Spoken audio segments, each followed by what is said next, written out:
The FNAF movie is now out in theaters and Peacock. This video is all about the hidden Easter eggs and things hiding in the background and references to the games and novels. I'm guessing a lot of people watching this video have just watched the FNAF movie and are in that FNAF movie craze. It's where they want to watch as many videos about the movie as possible. Welcome to Things You Might Have Missed in the FNAF movie. I will be showing each Easter egg chronologically, so we'll get straight into it. This video is FNAF fans and non-FNAF fans alike who are newcomers, so if you guys know some of the obvious things, please remember it's for newcomers as well. We'll kick it off with one where every FNAF fan should know: the intro credits of the movie. This intro happens after the first night guard gets killed. It's an arcade game sequence showing the 5 missing children getting taken by Spring Bonnie, aka William Afton. If you didn't know, this is a homage to the classic FNAF games where Scott showed a lot of the original lore in the Atari minigames. The one in the movie shows the 5 missing children incident, which is also shown in minigame form in the FNAF games. Also in the minigame sequence, you can see William Afton putting on the suit, but you can see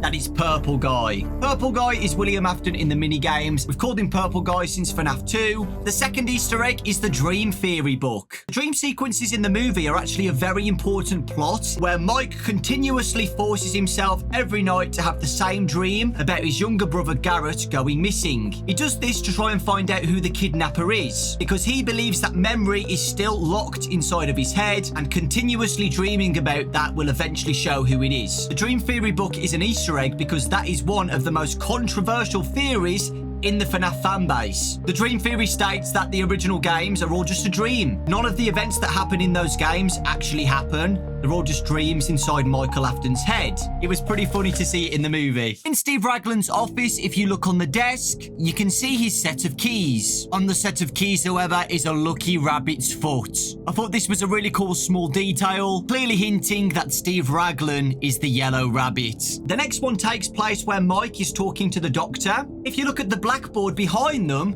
you see some very key specific words: bear, bunny, fox, and chick. Those obviously represent Freddy, Bonnie, Foxy, and Chica, the animatronics in the movie and the game. But if you look at the second one, it says puppet. I do think this is an Easter egg about the puppet in FNAF 2, and at the end of the film with the end credits, the movie does really tease that the puppet is going to be in the next film. When Mike decides to become a night guard at Freddy Fazbear's Pizza, he gets an introduction from William Afton. It encapsulates Phone Guy from FNAF 1 very well, and the main Easter egg in this is where Steve Raglan says, "Catch you on the flip side." This is something that Phone Guy says in the FNAF 1 phone calls. I will catch you on the flip side. Okay, I'll leave you to it. See you on the flip side. After Steve Raglan gives Mike an introduction, Mike sees a security tape with his name on it. If you look closely though, behind the words Mike, you can see the name Fritz. Fritz is another iconic name in the franchise of a night guard called Fritz Smith. Fritz Smith gets fired in the FNAF 2 location. I think it means that the night guard who died before Mike, his name was Fritz, because, you know, Fritz had the security tape first and then it was passed on to Mike. I think the official name of the night guard at the start is Fritz. Throughout the movie, Mike is terrorized by a little plastic figurine. If you're new to the franchise, that is Balloon Boy. Balloon Boy first appeared in Five Nights at Freddy's 2 and is famous for being one of the most annoying animatronics in the franchise. The next one is the sign of the coffee shop. It says Sparky's. Sparky is one of the biggest fake rumors ever in the FNAF franchise. All the way back in Five Nights at Freddy's 1, somebody made an edit of Sparky in the parts and service door. Night 2, Mike decides to have another dream at the FNAF location. If you look closely at the kids' faces of Bonnie and Freddy, their faces begin to blur. This happens later on with Chica and Foxy as well on the later dream sequences. The kids have been dead for over 20 years now, guys. I think it's trying to show that the kids are starting to lose their identities because it's been so long that they've been lost and trapped, that they're starting to lose their identities and becoming more and more trapped in the animatronics and becoming the animatronic. Straight after this, in the office mirror, you see "It's me." "It's me" is a very iconic line in the Five Nights at Freddy's franchise, specifically in Five Nights at Freddy's 1, but you do see it in FNAF 2 as well. well. Sometimes you see It's Me with the hallucinations, and Foxy's sign changes to It's Me. When the thugs break into the pizzeria, you see a shot of the hidden endoskeleton in the background. When I went to the movie set, the crew called this endoskeleton Tina. Tina's supposed to be hidden in a lot more shots throughout the film. If you guys find Tina anywhere else, please let me know in the comment section. The next one that I didn't notice at the screening is when the cupcakes in the fridge, you can see Chica in the background walking to the kitchen behind the fan. I didn't notice that the first time watching, so I'm guessing some of you guys didn't notice that as well. I just thought it was a nice little detail. All of the deaths of the thugs are notorious locations from Five Nights at Freddy's 1. Chica kills someone in the kitchen. Bonnie kills one in the cleaning supply closet. Foxy kills someone by running down the hallway. Freddy usually gets the kill when the power's out, right? This one he bites somebody in half, so yeah, it's a bit different. You do see in the background Easter eggs of Shadow Freddy, Sparky, Tina the endoskeleton, and the body of Torture Freddy. It's really cool that we get to see Sparky as an actual animatronic. I saw this at the movie set. It's so cool to see an iconic, fake, mysterious animatronic actually be in a film. As a cameo, basically. It's a cameo. Sparky's a cameo. Shadow Freddy is an Easter egg in Five Nights at Freddy's 2 in the parts and service room. Shadow Freddy also makes an appearance in Five Nights at Freddy's 3. And I do think that's the body of Torture Freddy because it's got the same green tone as the mask. But it's not confirmed if that's Torture Freddy or not. Here's the final dream sequence where the Golden Freddy spirit is trying to persuade Mike into giving up Abby. You can see that some of the missing children's faces blur again. When Mike manages to escape Torture Freddy, he sees all of the thugs' bodies stuffed into the Easter egg animatronics that I mentioned earlier. Max is stuffed into Shadow Freddy, Hank is stuffed into Sparky, Max's brother is stuffed into Torture Freddy, and Carl is just there.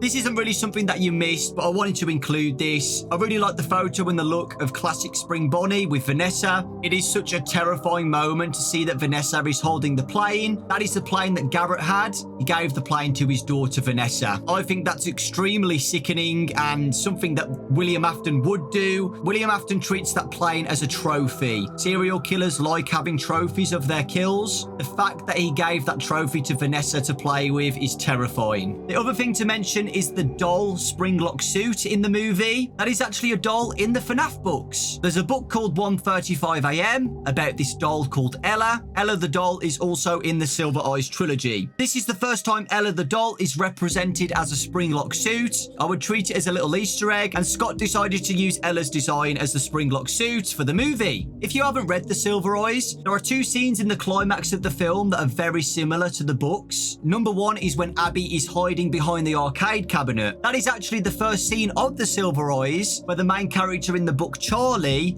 is dreaming about hiding away from Foxy behind an arcade cabinet. That is literally how it happens in the movie, where Abby is hiding from Foxy in the arcade area. If you don't know anything about Five Nights at Freddy's, you heard William Afton say, "I always come back."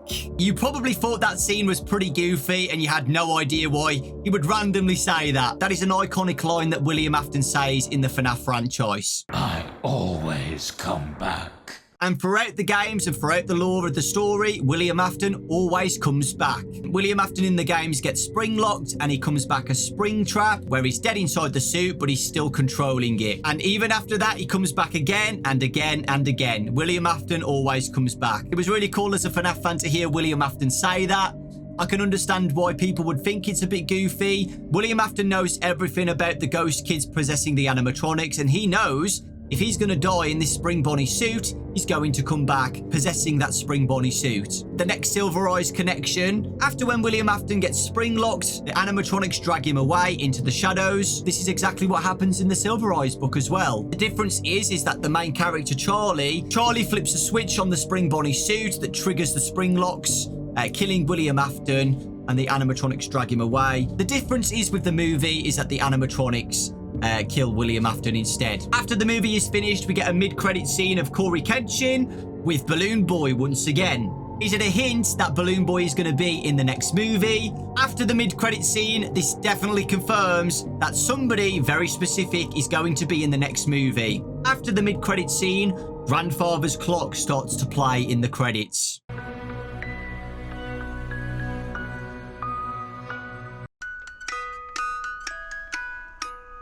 If you didn't know, this is the iconic song of the puppet in Five Nights at Freddy's 2 with her music box. You know, that playing in the credits out of nowhere, to me, is a big hint that the puppet's going to be in the next movie, and it makes the most sense. If that didn't confirm anything, this will. In the Five Nights at Freddy's 2 minigames, you hear a robotic Atari voice saying letters out of nowhere that spell things.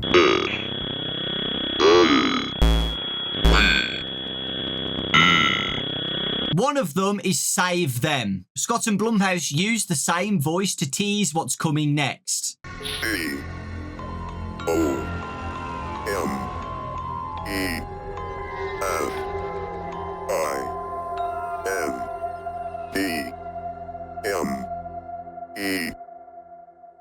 The robotic voice says, "Come find me." Who is that referring to exactly? We don't know 100%, but we can theorize and assume that this is about the puppet. It looks like the next movie is going to be about the Fnaf 2 location. If you don't know who the puppet is in the games, the puppet is the first victim killed by William Afton, who possesses an animatronic puppet. This puppet then gives life to the other victims in the future, giving them life as the animatronics. I don't know if they're going to go with the same plot with the movies, where the puppet's the original victim, and that's how they got life with the animatronic suits. It's too early to know. The "Come Find Me" definitely seems to be about the puppet. It could be William Afton because he's trapped inside the supply closet and he's saying "Come find me," so somebody finds him and gets him out of there.